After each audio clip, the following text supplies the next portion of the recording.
Turji, more blood will flow if government insists that we are being defeated, says there's Fulani's genocide. Welcome to the news and thank you for tuning in to listen. The terrorist leader Bello Turji says reports being promoted by government on the dissemination of terrorists operating in the northwest part of a country would further lead to the killing of Fulani and Hausa people. Excuse you? Oh, so he's saying the government should stop saying that they are being defeated. Government, I hope people are hearing it. Media houses, they say you should be giving the right information. I've said it severally before, for every one news that you hear and they think it is true, there are many more truer news. If there's anything like truer, there are many more as in news that is terrifying, that was swept under the carpet. The news in detail, please stay with us. Turji described such reports as false, said his group remains very strong, adding that the decision to take up arms against government was prompted by injustice.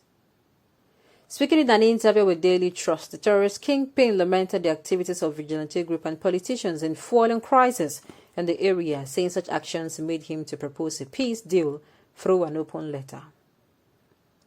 He said there is fake news in the media that we are being defeated.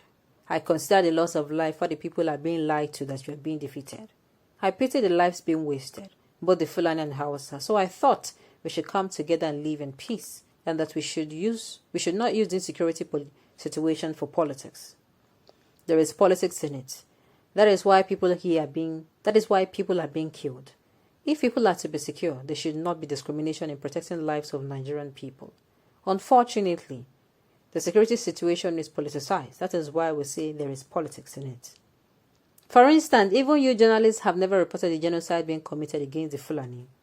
They are being killed and burnt all over the place. You have never reported it. Of course, it is not possible for one side to always be victorious. That is only one side that kills without its own being killed.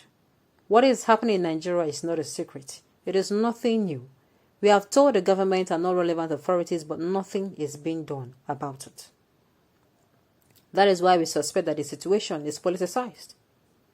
Asked on the peace pact entered into by his group with the government, Turji said deals cannot be guaranteed. We cannot guarantee to keep all the promises we made, but the leaders ought to be steadfast and pacifiers. We were able to get some of our people to lay down their arms, but there was some level of peace, but the government turned its back on us and broke its promises. There are so many promises that you would not expect me to start counting them. Let's see if they can fulfill them this time around. I want them to treat all of us as Nigerians, whether we are Hausa, Fulani, Yoruba, or indeed from any ethnicity one may come from.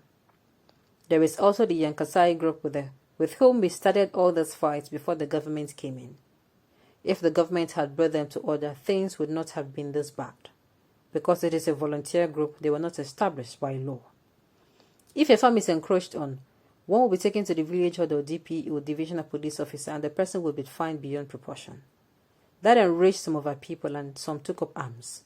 What did the government do? They went again to legalize Yansakai group. You will find the vigilante has become a leader in the town and has armed everyone. They do not seek the same person and drug addict. How could they serve justice the same way? In all this happening, the security agents looked on. They, Yansakai, will catch and slit the throat of a person in the security personnel's presence. The first time I saw someone slaughtered was in the market day in Shinkafi when vigilantes brought a man close to the abattoir and cut his throat. Then, if my father wanted to sell any of his cows, I would take it to the market for him. After I sell it, I'll come to the emir's compound before returning home in the evening. The emir knows me. He knew me from many years ago. If he's told that Turji will become a bandit, he will not believe it because he knew we Fulani cannot become restless. But it was what they were doing to us that became unbearable. Why was it unbearable? He, the emir, we knew over 1,000 cattle were taken away from us and taken to Yambiki through Magaya and then to Zumi. They were held by the emir of Zumi for 2 weeks. That day, 6 of our little siblings were killed. Asked on who took the cattle, he said it was the Yansakai. They took them to the emir of Zumi, and from there, they were taken to Maradon, where they were held for 9 days. Our parents went through all the courts, but they could not get back their cows. And they also caught my uncle and slaughtered him. Where then does the common person seek redress? Turji queried, adding that the only solution was to take up arms. Yes, for me, that is the solution, because I have gone to the leaders but did not listen to me, which implied they were saying I should do whatever I wanted. If they had helped me, how could I have gone into killing people? We should be understood. We don't kill people just like that. Aren't there people living in this village? If we're enjoying killing people, we would have killed them all. But if anyone kills our people, we will retaliate. But then we will be looked on as bad people for retaliating. Look at what happened in Goronyo. Colonel Moi was the first to say that it was Fulani who were slaughtered in the market. What did they say when it was avenged? He's the Commissioner of Security. He should tell the truth. The talk of a town now is a vehicle burnt at Sabonbreni. Aren't all life the same? I can tell you, being someone from Shinkafi, I know 2 human abattoirs which the government is not aware of, but I know about it because it's my people who are being killed there, both men and women.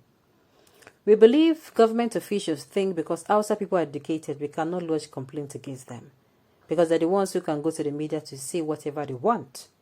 They have access to government officials and they can tell them what they want. Since we are illiterate, no one will hear our side of a story. We are not interested in establishing any religious organization. We are not aspiring for territory of our own. We don't have any political aspiration, but we take up arms to protect the lives of our people. Our people are killed. That is why we take up arms to avenge. It is not just because we are merciless or we are unconscious of Allah who created us. People can say what they want. But about rape, there are women here as well. If I am a rapist, I would have started with them. They want the Fulani to be attacked. We don't know about any case of rape. If their fellow Hausa who are the rapists, if for instance, you take the case of Kano State, is it Turji that is responsible for all the rape cases there? If you are sensible, you will know what is beyond the common man. They should probe what happened around Sabonbreni from the road to Toba, to the place where the killings happened. How many Fulani were killed there? Have they established how many Fulani men and women that were killed from Isa up to that place? They should investigate how many innocent Fulani were killed there. Not all Fulani are bandits. Not all of them bear arms. The reason is that they are killing our people, and neither the government nor the security agents did anything. No highly placed person denounced what was being done. That is why we organized boys to go and kill those people too, so that they would do something about it. A wise man said, the problem in Nigeria is equity, justice and fairness. And I keep repeating it. If Nigeria becomes fair to all, there is equity over all, and there is justice over all. I don't think we are going to be having problem. The common enemy we have, we know. You know those people, I don't need to call their names. I hope some people will still come and turn this particular news upside down. Well, I'm not saying this is the truth, but this is similar to what you have been saying. Equity, fairness, and justice for all, and not for some people who think that they have people in the powerhouse. On this note, we've come to the end of the news. We say thank you for tuning in to listen. Until I come your way next time, enjoy the rest of the day.